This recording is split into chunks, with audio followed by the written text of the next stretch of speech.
Okay, we've all been there, right? Staring at a textbook, the clock is ticking, and you can just feel the weight of a huge exam that's only hours away. Yup, it's 2 in the morning, you're probably on your third coffee, your eyes are getting blurry, and for the life of you, the information you need for tomorrow's test just will not stick. And in that moment, the thought hits you. Oh man, wouldn't it be incredible to have a photographic memory? Just imagine it. One quick glance and you could recall every single word on the page. But here's the thing. While that sounds like an awesome Hollywood superpower, it's not at all clear that it's even a real thing. I mean, pop culture is absolutely filled with characters who have photographic memories. It's a great plot device, right? Especially in those crime shows where a detective just happens to remember a crucial license plate from a speeding car. But what about in the real world? So this is where it gets really interesting, because we have to separate what's real from what's basically a myth. There are, for sure, people with extraordinary memories.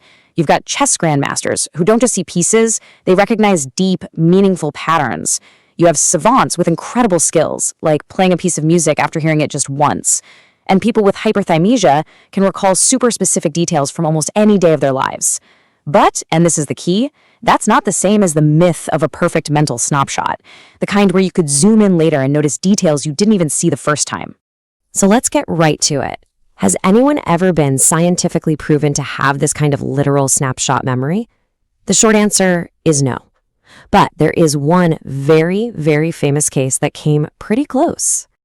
Okay, so back in 1970, a study gets published in the super prestigious journal Nature about a woman they just called Elizabeth. The test was wild. They showed her 2 different patterns of random dots, one after the other, and in her mind, she could fuse them together to see a hidden letter T. I mean, that sounds like proof, right?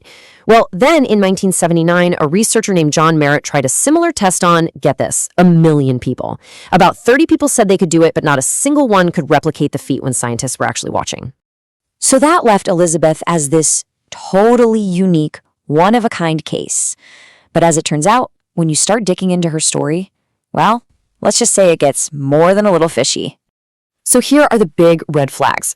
First off, Elizabeth was only tested once, just one time. Then she flat out refused to do any more tests.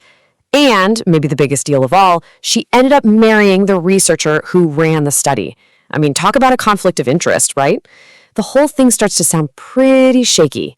So the one proven case kind of falls apart when you look at it closely. But that doesn't mean there aren't other fascinating memory abilities out there. In fact, there's a very real phenomenon that gets confused with photographic memory all the time. It's called eidetic imagery. Eidetic imagery is this amazing ability to look at a picture and then, after it's taken away, to continue seeing it projected out in the world, almost like a ghost image. People who can do this are called eidetikers, and they can actually scan this mental projection and describe all the little details. Now, you might be thinking, hey, wait, isn't that just an after image? You know, like after a camera flash? Good question, but nope, it's totally different. An after image shows up in those weird inverted colors and is gone in seconds. An eidetic image, on the other hand, appears in the correct colors, can last for minutes, and the person can literally scan it for details. Way different. But before you get too excited about this as a study aid, there are some pretty big limits. The image disappears within a few minutes, and once it's gone, it's gone. You can't just call it back up. The recall isn't perfect either, and it's definitely not detailed enough to, say, read an entire page of a textbook. So, yeah, not so helpful for that late-night cram session. But here is the most surprising, absolutely wild part. The number of reported cases of eidetic imagery in adults, it's 0. Zilch. Nada. Not a single one has been confirmed. It's a phenomenon that's really only found in children, and it gets less and less common as they get older, which of course raises this huge scientific mystery. Why does this incredible ability just seem to fade away as we grow up? Well, science doesn't have a final answer just yet. One big theory is that as we develop language, putting words to things, it might actually interfere with this purely visual kind of memory. Another idea is that it's just a long-lasting version of our normal sensory memory.